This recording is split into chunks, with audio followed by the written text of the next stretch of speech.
ಭಾರತೀಯ ಪದ್ಧತಿಯಲ್ಲಿ ಸರಳವಾಗಿ ಬದುಕೋಕೆ ಒಂದಷ್ಟು ದುಡ್ಡು ಇದ್ರೆ ಏನಾಗುತ್ತೆ, ನಮ್ಗೆ ಒಂದು ಕಾನ್ಫಿಡೆನ್ಸ್ ಕೊಡುತ್ತೆ. ಈಗ ನಿಮ್ಮ ಅಕೌಂಟ್ ಅಲ್ಲಿ 5,000 ಇದೆಯಪ್ಪ, ಕಾನ್ಫಿಡೆನ್ಸ್ ಯಾವ ತರ ಇರುತ್ತೆ? ಒಂದು 50 ಲಕ್ಷ ಇರುತ್ತೆ, ಕಾನ್ಫಿಡೆನ್ಸ್ ಯಾವ ತರ ಇರುತ್ತೆ?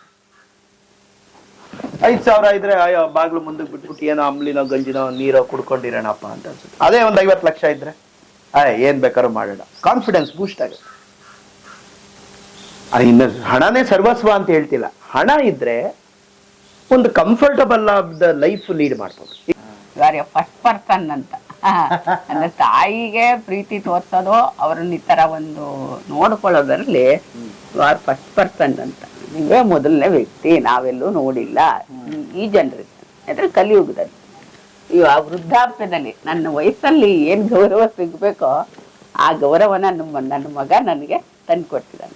ಬರ್ರಿ ಬೀಗ್ರ ಊಟ ಮಾಡೋಣ. ಬಾಳ್ ಮಂದಾಗ್ಲಿ ತಗೋರಿ. ನಿಮ್ ಬಾಯಾರಿಕೆಯಿಂದ ಹಂಗ ಆಗ್ಲೇವಾ? ಅಂದ್ರೆ ನೀವು ಯಾವುದನ್ನು ಬೇಡ ಅಂತೀರಿ, ಎಲ್ಲವೂ ಇತಿಮಿತಿಯಲ್ಲಿ ಇರ್ಲಿ. ಹೌದು ಅಲ್ವಾ? ಹೌದು. ನೀವು ಹಣ ಮಾಡ್ತೀರಾ, ನಿಮ್ಗೆ ಮನೆ ಬೇಕು, ಹಣ ಬೇಕು, ಅಂತಸ್ತು ಬೇಕು, ಎಲ್ಲವೂ ಬೇಕು. ಅರ್ಥ ಕಾಮಗಳನ್ನ ಧರ್ಮ ಮಾರ್ಗದಲ್ಲಿ ಎಂಜಾಯ್ ಮಾಡಿ.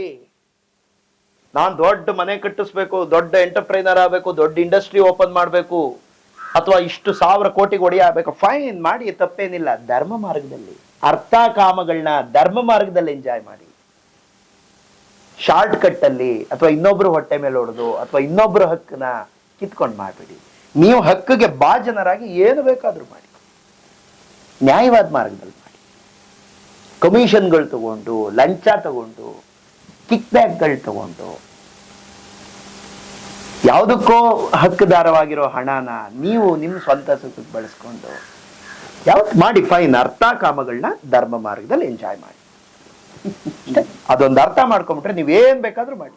ಯಾಕೆಂದ್ರೆ ಅಂತಃಕರಣ ಸ್ಟೇಜ್ ಇರುತ್ತೆ ಜೀವನದಲ್ಲಿ. ಬಾಲ್ಯ, ಯೌವನ, ಈ ಅಂತಃಕರಣ ಬರುತ್ತಲ್ಲ, ಅಂತಃಕರಣದಲ್ಲೆಲ್ಲ ಇವೆಲ್ಲ ಅಹಂಕಾರ ಈ ಅಂಡರ್ಗಾನ್ ಆಗ್ಲೇಬೇಕು. ನಾವು ಇದನ್ನೆಲ್ಲ ದಾಟ್ಕೊಂಡೇ ನಾವು ಮುಂದೆ ಹೋಗ್ಬೇಕು. ಸೊ ಹಾಗಾಗಿ ನ್ಯಾಯವಾದ ಮಾರ್ಗದಲ್ಲಿ ಮಾಡಿ. ಈಗ ನಮ್ಮಪ್ಪ ಏನ್ ಬೇಕಾದ್ರೂ ಮಾಡ್ಬೋದು, 10 ಮಕ್ಳನ್ನ ಮಾಡ್ಬೋದಾಗಿತ್ತು. ಇಲ್ಲ, ಯಾಕೆಂದ್ರೆ ನಾನು ನಂಬ್ಕೊಂಡಿರೋರು ಇಷ್ಟು ಜನ ಇದ್ದಾರೆ. ಅವ್ರಿಗೆ ನಾನು ಯಾವ ತರ ಜೀವನ ಮಾಡ್ಬೇಕು ಅನ್ನೋ ಆದರ್ಶ ಗೊತ್ತಿತ್ತು. ಈಗ ಮದುವೆ ಆಗಿದೆ, ವಂಶೋದ್ಧಾರಕ್ಕೆ ಒಬ್ಬ ಮಗ ಬೇಕು, ಒಂದು ಪುತ್ರೋತ್ಸವ ಆಯ್ತು. ಅದಾದ್ಮೇಲೆ ಇನ್ನು ಅವ್ರು ಋಷಿಗಳ ತರ ಇದ್ರು ನಮ್ಮ ಅಪ್ಪ ಅಮ್ಮ, ಕೇವಲ ಮಾನಸಿಕ ಪ್ರೇಮದಿಂದ. ನಾವು ಒಂದಿನೂ ನಮ್ಮ ಅಪ್ಪ ಅಮ್ಮ ಈ ತರ ಕೂತ್ಕೊಂಡು ಮಾತಾಡೋದು ಎಲ್ಲ ಕಣ್ಣಲ್ಲೇ ಮುಖದಲ್ಲೇ ಮಾತಾಡ್ಕೊಳ್ಳೋ. ಅವ್ರಿಗೆ ಏನ್ ಬೇಕು ಅನ್ನೋದು ಇವ್ರು ಅರ್ಥ ಮಾಡ್ಕೊಳ್ಳೋರು, ಇವ್ರು ನನ್ನ ಹೆಂಡತಿ ಹೆಂಗ್ ಸುಖವಾಗಿದ್ದಾಳೆ ಎಂದು ಅವ್ರು ಅರ್ಥ ಮಾಡೋ. ನಮ್ಮ ಇರೋ ಜಾಗದ ಜವಾಬ್ದಾರಿಗಳನ್ನ ಅರ್ಥ ಮಾಡ್ಕೊಂಡು ನಡೆಯೋದಿದೆ ನೋಡಿ. ಸೊ ಅದು ಆದರ್ಶ, ಅದು ನಮ್ಗೆ ಯಾವತ್ತು ದಾರಿದೀಪ ಆಗ್ಬೇಕು, ಆದರ್ಶ. ಮುಷ್ಟಿ ಇದು ಸುತ್ತೋದ್ರಿಂದ ಜಗತ್ತು ಸುತ್ತಿ ಕೋಶ ಓದಿ ಅಂತ ಹೇಳ್ತಾರೆ. ಹಾಗೆ ಸುತ್ತೋದ್ರಿಂದ ನಿಮ್ಗೆ ಈ ಪರಿವರ್ತನೆಗಳ ಮೇಲೆ ಪ್ರಭಾವ ಎಲ್ಲಿ ಸುತ್ತೋದು? ಈಗ 5 ವರ್ಷದಿಂದ ಆಗಿದೆ. ಅದಕ್ಕಿಂತ ಮುಂಚೆ ನಾವೆಲ್ಲೋ ನಮ್ಮಮ್ಮ ಅಂತೂ ಪಕ್ಕದಲ್ಲಿರೋದು ನೋಡಿದವರಲ್ಲ. ಸುತ್ತೋದು ಆಮೇಲೆ. ಈಗ ನಂಗೆ ಸ್ವಂತ ಬುದ್ಧಿ ಬಂದಿದೆ, ದುಡ್ಡು ಬಂತು, ಕಾಸು ಬಂತು, ಪ್ರೌಢಿಮೆ ಬಂತು, ನನ್ಗೆ ನನ್ನ ಸರಳವಾಗಿ ಬದುಕಿ ಇಟ್ಕೊ ಈಗ. ಆದ್ರೆ ಮುಂಚೆ ಯಾವತ್ತು ತಂದೆ ತಾಯಿ ಎಲ್ಲಿ ಯಾವ ವಾತಾವರಣದಲ್ಲಿ ಬೆಳಿತೀವಿ ಅದು ವೆರಿ ಇಂಪಾರ್ಟೆಂಟ್.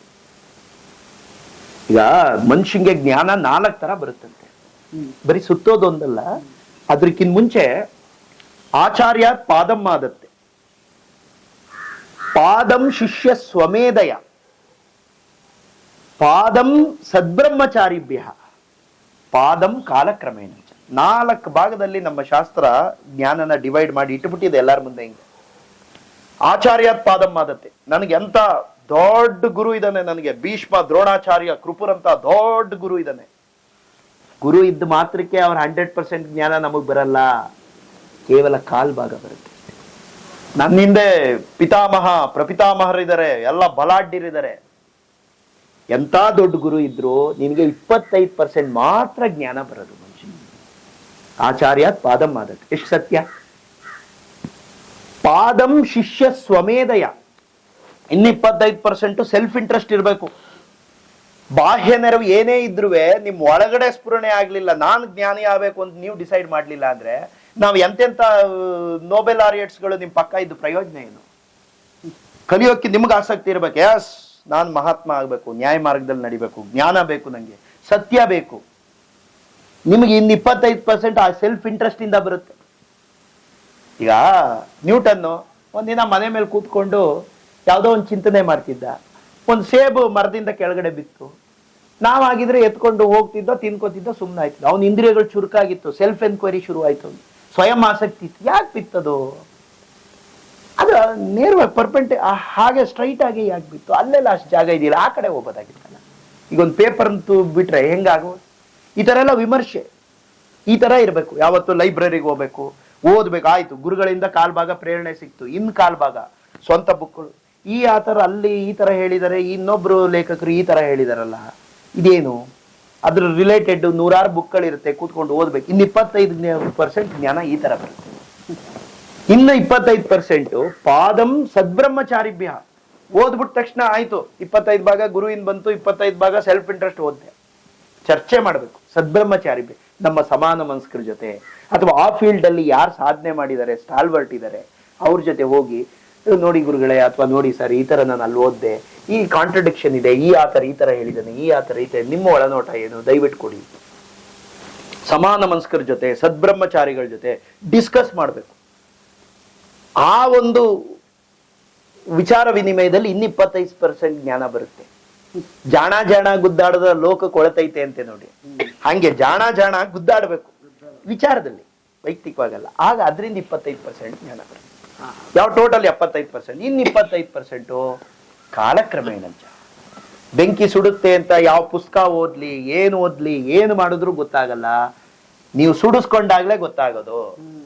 ಈಜ್ ಕಲಿಬೇಕು ಅಂತ ನೀವು ಅದ್ರ ಬಗ್ಗೆ PhD ಮಾಡಿರೋ ಪುಸ್ತಕ ಓದಿ ದಡದ ಮೇಲೆ ಕೂತ್ಕೊಂಡು ನೀವು 100 ಪುಸ್ತಕ ತಿರು ಹಾಕಿ ಏನ್ ಮಾಡಿದ್ರು ಆಗಲ್ಲ. ನೀರ್ಗಿಳಿದು ಧುಮ್ಕಿ ಅವಾಗ ಕಲಿಸಿದ್ರೇನೆ ಅದು ಆಗೋದು. ಕಾಲಕ್ರಮೇಣ ಈ ತರ ಇರುತ್ತೆ. ಹಾಗಾಗಿ ಯಾವತ್ತೂ ಇದನ್ನ ಅರ್ಥ ಮಾಡ್ಕೊಂಡು ಮಕ್ಕಳುಗಳಿಗೆ ಬಾಲ್ಯದಲ್ಲೇನೆ ಅವರು ಸುಸಂಸ್ಕೃತರಾಗುವಂಗೆ, ಅವ್ರ ಭಾವನೆಗಳು ಕ್ಲಿಯರ್ ಆಗಿರುವ ಹಂಗೆ. ಭಾವನೆಗಳು ಯಾವತ್ತು ಕೆಟ್ಟ ಭಾವನೆ, ಒಳ್ಳೆ ಭಾವನೆ ಎರಡೂ ಇರುತ್ತೆ. ಆ ಥರದ್ದೆಲ್ಲ ನಾವು ಎಚ್ಚರ ವಹಿಸಿ ತಂದೆಗಳು ಸಮಯ ಕೊಡಬೇಕು. ಅಥವಾ ಯಾರಾದ್ರೂ ಅವ್ರನ್ನ ವಿಶ್ವಾಸಕ್ಕೆ ತಗೊಂಡು ಹೇಳಿ ಈ ತರ ಮಾರ್ಗದರ್ಶನ ಮಾಡಿ ಬೆಳೆಸೋದ್ರಿಂದ ಮಕ್ಕಳುಗಳಿಗೆ ಏನಾಗುತ್ತೆ, ಮ್ಯಾನ್ ಮೇಕಿಂಗ್ ಎಜುಕೇಶನ್ ಸಿಗುತ್ತೆ.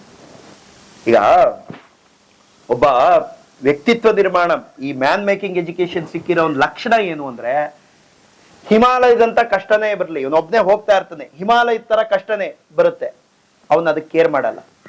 ಅದನ್ನ ಏನಾದ್ರೂ ಮಾಡಿ ಇದನ್ನ ದಾಟ್ಕೊಂಡು ನಾನು ಮುಂದೆ ಹೋಗ್ಬೇಕು ಅಂತ ಡಿಸೈಡ್ ಮಾಡಿ.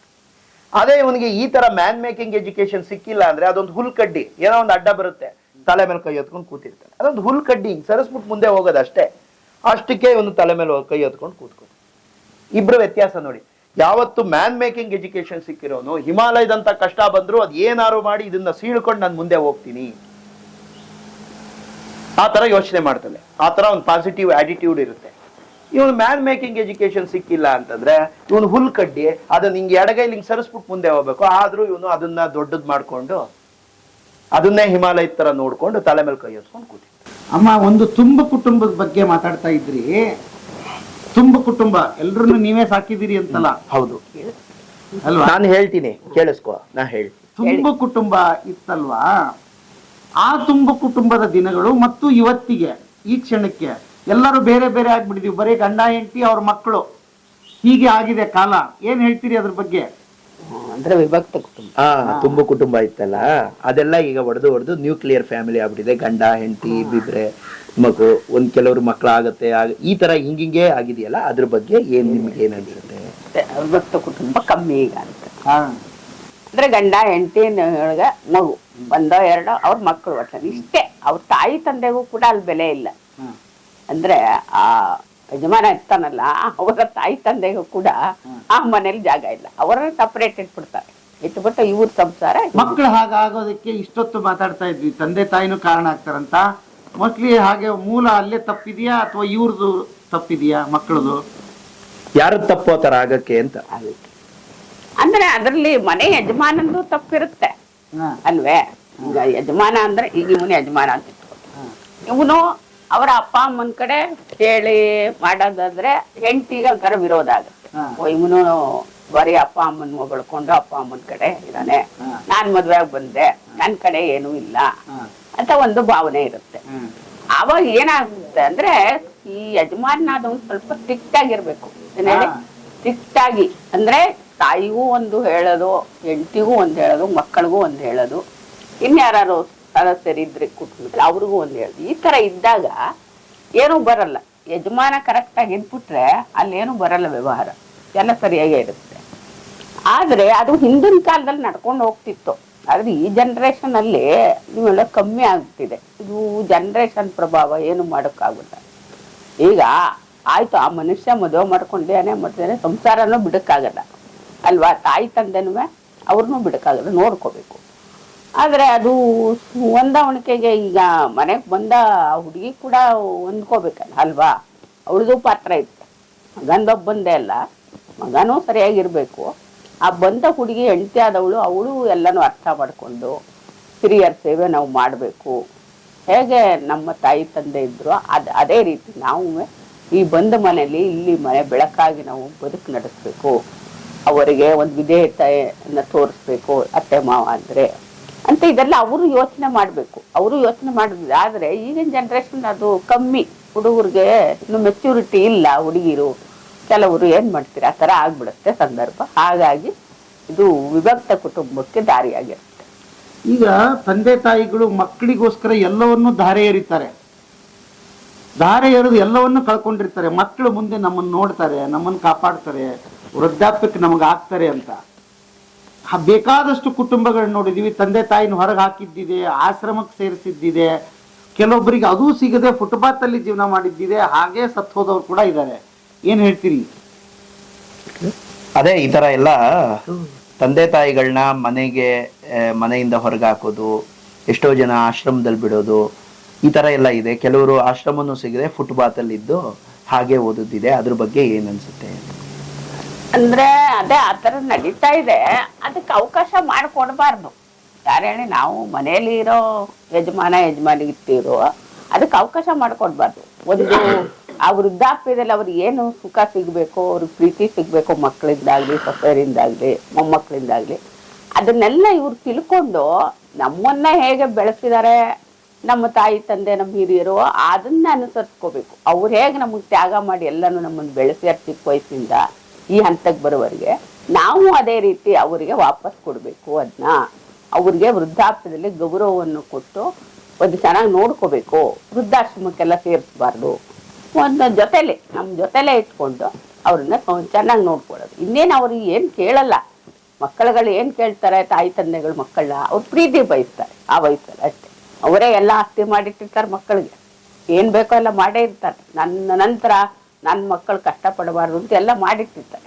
ಇಂಥ ಒಂದು ಸನ್ನಿವೇಶದಲ್ಲೂ ಅವರು ಮಕ್ಕಳುಗಳೇನು ನೋಡೋಕೆ ಅದನ್ನ ತಿಳ್ಕೊಬೇಕು, ಆ ತ್ಯಾಗನ ತಿಳ್ಕೊಬೇಕು, ಅರ್ಥ ಮಾಡ್ಕೋಬೇಕು. ಆಗ ಅದನ್ನ ಅರ್ಥ ಮಾಡ್ಕೊಂಡು ಮಾಡಿದ್ರೆ ಯಾವುದು ಸಮಸ್ಯೆಗಳು ಉದ್ಭವ ಆಗಲ್ಲ. ಅದೇ ಅವ್ರ ಮನೆ ಮಗ ಸೊಸೆ ಇವ್ರು ಅರ್ಥ ಮಾಡಿಕೊಂಡು ಅವ್ರ ತಾಯಿ ತಂದೆಗೆ ವೃದ್ಧಾಪ್ಯದಲ್ಲಿ ಇಳಿ ವಯಸ್ಸಿನಲ್ಲಿ ನಾವೇನು ಗೌರವ ಕೊಡಬೇಕು ಅನ್ನೋದನ್ನ ತಿಳ್ಕೊಂಡು ಮಾಡಬೇಕು. ತಿಳ್ಕೊಂಡ್ರೆ ಯಾವ ತಂಟೆನೂ ಇಲ್ಲ. ಅದೇ ನಾವು ಈ ಪೀಳಿಗೆಗೆ ನಾವು ಹೇಳೋದು ಅಷ್ಟೇ. ಅಂದ್ರೆ ಬೇರೆ ಮಾಡದೆ ಅವ್ರನ್ನ ಜೊತೆಯಲ್ಲಿ ಇಟ್ಕೊಂಡು ಸಂರಕ್ಷಣೆ ಮಾಡಿ. ಇನ್ನೇನು ಹೆಚ್ಚಿಗೆ ಅವ್ರಿಗೆ ಒಡವೆ ವಸ್ತು ಅದು ಬೇಕು ಇದು ಬೇಕು ಅನ್ನಲ್ಲ. ಇಲ್ಲ ಈ ನಮ್ಮ ಥರ ದೊಡ್ಡ ಯಾತ್ರೆ ಮಾಡ್ತೀವಿ ಅದನ್ನೂ ಏನು ಕೇಳಲ್ಲ. ಯಾವುದೋ ಒಂದು ಪುರ್ಸತ್ತಾಗಿದ್ದಾಗ ಒಂದು ಬಿಡುವಿನ ವೇಳೆಯಲ್ಲಿ ಒಂದು ದೇವಸ್ಥಾನಕ್ಕೆ ಒಂದು ಇದಕ್ಕೆ ಕರ್ಕೊಂಡು ಹೋಗೋದು. ಅದು ಆರೋಗ್ಯ ಚೆನ್ನಾಗಿತ್ತು, ಅವ್ರ ಆರೋಗ್ಯನೂ ಚೆನ್ನಾಗಿರ್ಬೇಕಲ್ಲ. ಈಗ ಎಷ್ಟೋ ಜನಕ್ಕೆ ಆರೋಗ್ಯವೂ ಹದಗೆಟ್ಕೊಟ್ಟಿದೆ. ವಯಸ್ಸದ್ದು ಸ್ವಲ್ಪ 60 ಆಯ್ತು ಅಂದ್ರೆ ಆರೋಗ್ಯನೂ ಕಮ್ಮಿ ಆಗುತ್ತೆ, ಎಲ್ಲೂ ಹೋಗೋಕ್ಕಾಗಲ್ಲ ಮನೆ ಬಿಟ್ಟು. ಆ ಥರ ಸಂದರ್ಭನೂ ಇದೆ. ಆ ಪರಿಸ್ಥಿತಿಯಲ್ಲಿ ಏನು ಬೇಡ, ಮನೆಯಲ್ಲೇ ಇಟ್ಕೊಳ್ಳೋದು, ಅವ್ರ ಆರೋಗ್ಯದ ಬಗ್ಗೆ ವಿಚಾರಿಸ್ಕೊಳ್ಳೋದು, ಕಾಲಕ್ಕೆ ಅವ್ರಿಗೆ ಆಹಾರ ಔಷಧಿ ಇದನ್ನೆಲ್ಲ ನೋಡಿಕೊಂಡು ಚೆನ್ನಾಗಿ ನೋಡಿಕೊಂಡ್ರೆ ಸಾಕು. ಅವ್ರಿಗೆ ಅದಷ್ಟೇ ಸುಟ್ಬಿಡ್ತೀವಿ, ಸಾಕಾಗುತ್ತೆ. ಓ ನನ್ನ ಮಗ ನನ್ನ ಸೊಸೆ ನೋಡಿ ಚೆನ್ನಾಗೇ ನೋಡ್ಕೋತೆ ಅಂತ ಎಲ್ಲರಿಗೂ ಹೇಳ್ತಾರೆ. ಆ ಥರ ಅದು. ಹಾಗಾದ್ರೆ ಸರ್, ಪ್ರಾಕ್ಟಿಕಲ್ ಆಗಿ ಮಾತಾಡೋಣ.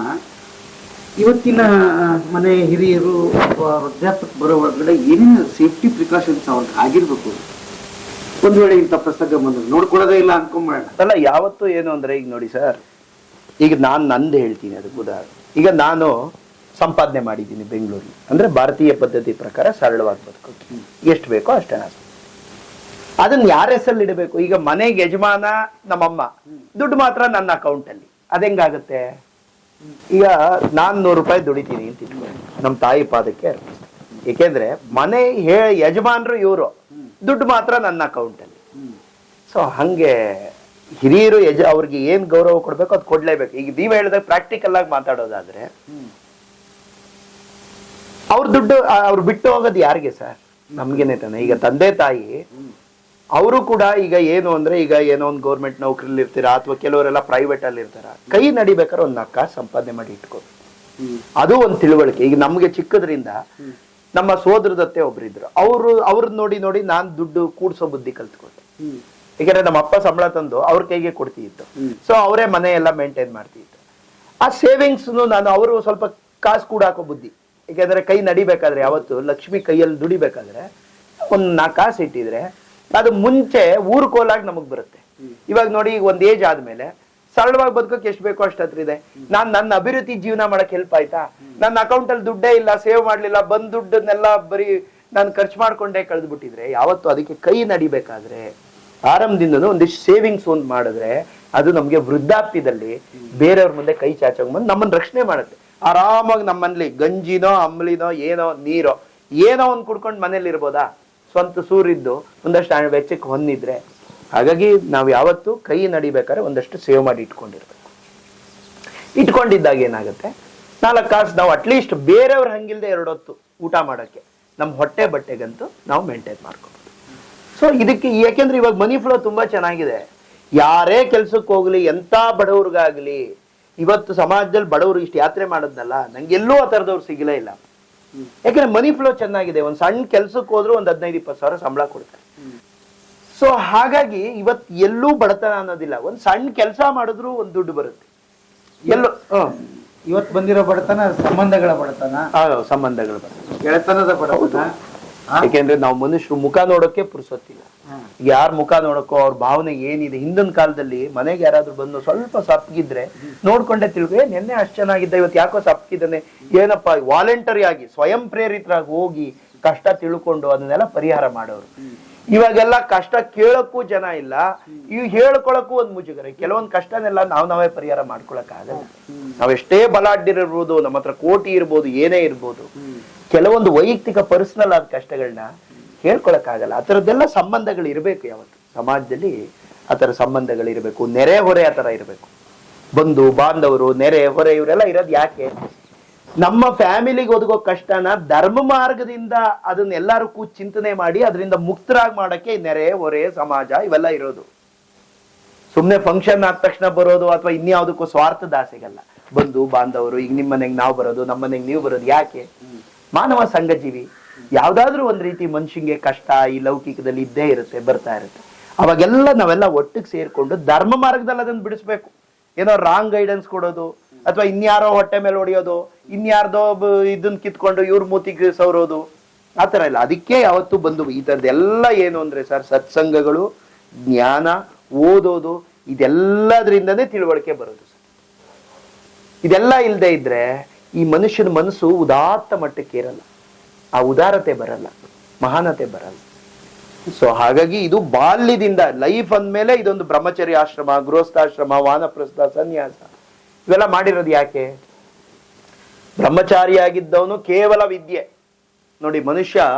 ಒಂದು ಮನುಷ್ಯ ಜೀವನ ಸಾರ್ಥಕತೆನ ಪಡ್ಕೊಳ್ಳಕ್ಕೆ ಹೇಗೆ ನಾವು ಜೀವನ ಮಾಡ್ಬೇಕು ಅನ್ನೋದನ್ನ ನಮ್ಮ ಪೂರ್ವ ಕಾಲದಲ್ಲಿ ಎಷ್ಟು ಬುದ್ಧಿವಂತರು ಇರ್ಬೇಕು ಅವತ್ತಿನವ್ರು. ಅವಾಗಲೇ 4 ಭಾಗ ಮಾಡ್ಬಿಟ್ಟಿದ್ದಾರೆ ಬ್ರಹ್ಮಚರ್ಯ ಆಶ್ರಮ. 25 ವರ್ಷ, ಅವಾಗ 100 ವರ್ಷ ಲೆಕ್ಕ ಇತ್ತು. 25 ವರ್ಷ ಬ್ರಹ್ಮಚರ್ಯ ಆಶ್ರಮ. ಬ್ರಹ್ಮಚರ್ಯ ಜೀವನದಲ್ಲಿ ನಾನು ಓದೋ ಪುಸ್ತಕ, ನನ್ನ ಎದುರುಗಡೆ ಇರೋ ಗುರು, ನನ್ನ ಏನೇನ್ ಸಂಸ್ಕಾರಗಳು, ಇದೇ ಜೀವನ ಅಷ್ಟೆ. ಅಲ್ಲ ಏನೋ ಸೌಂಡ್ ಆಗ್ತಾ ಇದೆ, ಅಲ್ಲಿ ಯಾರೋ ಜಗಳ ಆಡ್ತಾ ಇದ್ದಾರೆ, ನಮ್ಗೆಲ್ಲ ಲೆಕ್ಕಕ್ಕಿಲ್ಲ. ಬೆಂದ್ ಮಾಡಿ ಅದಕ್ಕೆ ನನ್ನ ಪುಸ್ತಕ, ನನ್ನ ಗುರು, ನಾನು ಏನೇನ್ ಸಂಸ್ಕಾರಗಳು ಪಡ್ಕೋಬೇಕು, ಇದ್ರ ಬಗ್ಗೆ ಮಾತ್ರ ಕಾನ್ಸಂಟ್ರೇಷನ್, ಇನ್ಯಾವುದಕ್ಕೂ ತಲೆ ಕೆಡಿಸ್ಕೊಳ್ಳೋದು. 25 ವರ್ಷ ಆ ತರ ಜೀವನ ಮಾಡಿ ಅಷ್ಟು ವಿಧೇಯತೆಯಿಂದ ಶ್ರದ್ಧೆಯಿಂದ ಸಂಪಾದನೆ ಮಾಡ್ಕೊಂಡು ನೆಕ್ಸ್ಟ್ ಗೃಹಸ್ಥಾಶ್ರಮ ಪ್ರವೇಶ. 25 ವರ್ಷ ಆಯ್ತಾ, ಗೃಹಸ್ಥಾಶ್ರಮ ಪ್ರವೇಶ. ಮದುವೆ ಮಾಡ್ಕೋಬೇಕಾ, ಮಾಡ್ಕೊಳ್ಳಿ. ಒಂದು 2-3 ಮಕ್ಕಳು ಮಾಡ್ಕೋಬೇಕಾ, ಧರ್ಮ ಮಾರ್ಗದಲ್ಲಿ ಅದನ್ನೂ ಮಾಡ್ಕೊಳ್ಳಿ. ಹಿಂದಿನ ಕಾಲದಲ್ಲೆಲ್ಲ ಒಂದು ಮುಖದರ್ಶನ ಆದ ತಕ್ಷಣ ಇಬ್ರು ತಪಸ್ವಿಗಳಾಗ್ಬಿಡೋರು. ಆಯ್ತು, ಒಂದಿಲ್ಲ ಅಂದ್ರೆ ಅಟ್ಲೀಸ್ಟ್ 3 ಮಕ್ಕಳು ಮುಖ ನೋಡ್ದಾದ್ಮೇಲಾರು ಸ್ವಲ್ಪ ತಪಸ್ವಿಗಳಾಗಬೇಕು. ಗೃಹಸ್ಥಾಶ್ರಮ ಅಂತ ಅದಕ್ಕೆ ಇಟ್ಕೊಂಡು ಆ 25 ವರ್ಷ ನಮ್ಮ ಜವಾಬ್ದಾರಿಗಳೇನಿದೆ, ಆ ಮಕ್ಕಳಿಗೆ ಒಂದು ಒಳ್ಳೆ ವಾತಾವರಣ ಕೊಟ್ಟು ಅವರನ್ನ ಮುಂದೆ ಸತ್ಪ್ರಜೆಗಳಾಗಿ ರೂಪಿಸ್ಬೇಕಾದ್ದು ಸಮರ್ಥ ಗೃಹಸ್ಥರ ಕರ್ತವ್ಯ. ಅದಕ್ಕೆಲ್ಲ ಒತ್ತು ಕೊಡ್ಬೇಕಾಗಿತ್ತು. ನಾಳೆ 2 ಮಕ್ಳಿಗೆ ಜೀವನ ಕೊಟ್ಬಿಟ್ಟಿನಪ್ಪ, ಅವ್ರು ಮುಂದೆ ಲೋಕ ಕಂಟಕರಾಗಬಾರ್ದು, ಈ ಲೋಕ ಕಲ್ಯಾಣಕ್ಕೆ ಹಿತವಾಗಿರ್ಬೇಕು ಅವ್ರು ಸತ್ಪ್ರಜೆಗಳ. ಅದಕ್ಕೆ ಓವರ್ ನೈಟ್ ಅಲ್ಲಿ ಆಗಲ್ಲ ಅದು. ಚಿಕ್ಕದ್ರಿಂದನೇ ಅವ್ರನ್ನ ತಯಾರು ಮಾಡಬೇಕು. ಎಷ್ಟು ಕೆಲಸ ಇದೆ ಗೊತ್ತಾ ಗೃಹಸ್ಥಂಗೆ. ಮತ್ತೆ ಸಂಪಾದನೆ ಮಾಡಬೇಕು, ಮತ್ತೆ ಅವನ ಸುಪ್ತ ಮನಸ್ಸಲ್ಲಿರೋ ಆಕಾಶ, ಕಾಮಗಳು, ವಾಂಚಿ ಏನೇನೋ ಇರುತ್ತಲ್ಲ, ಇದನ್ನೆಲ್ಲ ನ್ಯಾಯವಾದ ಮಾರ್ಗದಲ್ಲಿ ತೀರಿಸ್ಕೋಬೇಕು. ಮಕ್ಕಳು ಮಾಡ್ಕೋಬೇಕು, ನಾನು ಒಂದು ದೊಡ್ಡ ಬಿಲ್ಡಿಂಗ್ ಓನರ್ ಆಗ್ಬೇಕಾ, ಆಗಿ ಕಷ್ಟಪಟ್ಟು ಸಂಪಾದನೆ ಮಾಡು. ಅಥವಾ ಒಂದು ದೊಡ್ಡ ಇಂಡಸ್ಟ್ರಿ ಮಾಡಬೇಕು, ಒಂದು 200 ಜನಕ್ಕೆ ನಾನು ಕೆಲಸ ಕೊಡಬೇಕು, 200 ಜನಕ್ಕೆ ಬಾಸ್ ಆಗ್ಬೇಕಾ, ಆಗೋ ಫೈನ್. ಧರ್ಮ ಮಾರ್ಗದಲ್ಲಿ ಏನು ಬೇಕಾದ್ರೂ ಪಡ್ಕೊ. 25 ವರ್ಷ ಇದೇ ತರ ಗೃಹಸ್ಥಾಶ್ರಮ. ಈಗ ಪ್ರೈಮ್ ಯೂತ್ ಅಲ್ಲಿ ಇದೀವಿ, ಎಷ್ಟು ವರ್ಷ ಸುಖವಾಗಿರ್ಬೋದು? 5 ವರ್ಷ ಸುಖವಾಗಿರ್ಬೋದಾ? ಅಥವಾ ಹಬ್ಬ ನನ್ ಬ್ರೀಡ್ ಚೆನ್ನಾಗಿದೆ, ಏನೋ ನಾ 10 ವರ್ಷ ಸುಖವಾಗಿರ್ತೀರ, ಆಮೇಲೆ ಇನ್ನೇನಿದೆ ಇದರಲ್ಲಿ? ಅರ್ಥ ಮಾಡ್ಕೊಂಡು ಕೆಲವೊಂದನ್ನೆಲ್ಲ ಡಿಟ್ಯಾಚ್ ಆಗಿ ನೆಕ್ಸ್ಟ್ ವಾನಪ್ರಸ್ಥಕ್ಕೆ ರೆಡಿ ಆಗ್ಬೇಕು. 50 ವರ್ಷ ಈ ತರ ಜೀವನ ಮಾಡ್ಬೋದು ನೀವು, 25 ವರ್ಷ, ಆಮೇಲೆ ಎಲ್ಲ ರಿಯಲೈಸ್ ಆಗೋಗುತ್ತೆ ನಿಮ್ಗೆ. ಏನ್ ಮಾಡಿದ್ರೆ ಏನಿದ್ರು ಎಲ್ಲ ಇಲ್ಲೇ ಬಿಟ್ಟು ಹೋಗ್ಬೇಕಲ್ವಾ? ನಮ್ ಕರ್ತವ್ಯಗಳೇನಿದೆ 50ನೇ ವರ್ಷದಲ್ಲಿ ಡಿಟ್ಯಾಚ್ಮೆಂಟ್ ಬರ್ಬೇಕು, ವಾನಪ್ರಸ್ಥಿಗೆ ಆಗ್ಬೇಕು. ಯಾಕೆಂದ್ರೆ ಮಕ್ಕಳು 25 ವರ್ಷಕ್ಕೆ ಮದುವೆ ಆಗಿದ್ರೆ ಮಗ ಮೆಜಾರಿಟಿಗೆ ಬಂದಿರ್ತಾನೆ, ಅವನ್ಗೆ 25 ವರ್ಷ ಆಗಿರುತ್ತೆ. ಒಂದೇ ಮನೇಲಿ 2 ರಾಜರು ಇರಕ್ಕಾಗಲ್ಲ, ಒಂದೇ ಏರಿಯಾದಲ್ಲಿ 2 ರಾಜರು ಇರಕ್ಕಾಗಲ್ಲ. ಸೊ ಕ್ಲಾಶಸ್ ಬರುತ್ತೆ. ಅದಕ್ಕೆ ಅವನ್ನ ತಯಾರು ಮಾಡಿ, ಅವನ ಕೈಗೆ ಮನೆ ಜವಾಬ್ದಾರಿ ಒಪ್ಸಿ, ಕೀ ಕೊಟ್ಟು, ಅವನ್ಗೊಂದು ಮದುವೆ ಮುಂಚೆ ಮಾಡಿ, ಬಂದವರು ಹೋದವಳಿಗೂ ಕೀ ಕೊಟ್ಟು, ಸ್ವತಂತ್ರವಾಗಿ ನಿರ್ಣಯ ತಗೊಳಕ್ಕೆ ಅವ್ರನ್ನ ಬಿಟ್ಬಿಟ್ಟು ಇವರು ಅರಣ್ಯವಾಸ, ವಾನಪ್ರಸ್ಥ. ಈಗಿನ ಕಾಲದಲ್ಲಿ ಅರಣ್ಯವಾಸ ಇಲ್ಲ, ಸ್ವಲ್ಪ ಸಿಟಿಯಿಂದ ದೂರ ಇರೋದು, ಸ್ವಲ್ಪ ಜಪ ತಪ ಸತ್ಸಂಗ ಅಧ್ಯಯನ. 50 ವರ್ಷದ ಅಪಾರವಾದ ಇವ್ರ ಜ್ಞಾನ ಇರುತ್ತಲ್ಲ, ಅದನ್ನೆಲ್ಲ ಸಮಾಜದಲ್ಲಿ ನನ್ನ ಮಕ್ಳಿಗೆ ಮಾತ್ರ, ನನ್ನ ಮೊಮ್ಮಕ್ಳಿಗೆ ಮಾತ್ರ ಇಟ್ಕೊಳ್ಳೋಂಗಿಲ್ಲ, ಎಲ್ಲರಿಗೂ. ಅದಕ್ಕೆ ಯಾರ್ಯಾರ ಅವಶ್ಯಕತೆ ಇದೆ, ಯಾರೋ ನಿಮ್ ತರ ಬರ್ತಾರೆ, ಗುರುಗಳೇ ನಂಗೆ ಈ ಸಮಸ್ಯೆ, ಸ್ವಲ್ಪ ಏನ್ ಮಾಡೋದು, ಅವ್ರಿಗೆಲ್ಲ ರೈಟ್ ಗೈಡೆನ್ಸ್ ಕೊಡ್ಬೇಕು. ಇವನ್ಗೇನು 50 ವರ್ಷದ ಜೀವನ ನ್ಯಾಯವಾದ ಮಾರ್ಗದಿಂದ ಅನುಭವ ಸಿಕ್ಕಿದೆಯಲ್ಲ, ಅವ್ರನ್ನ ಮಿಸ್ಗೈಡ್ ಮಾಡದೆ ಅವ್ರಿಗೆ ಪ್ರಾಪರ್ ಆದ, ಎಲ್ಲರಿಗೂ ಈಕ್ವಲ್ ಆಗಿ, ನನ್ನ 50 ವರ್ಷದ ಅಪಾರವಾದ ಅನುಭವ ಇದೆ ಅಪ್ಪ, ಏನ್ ಮಾಡೋದು?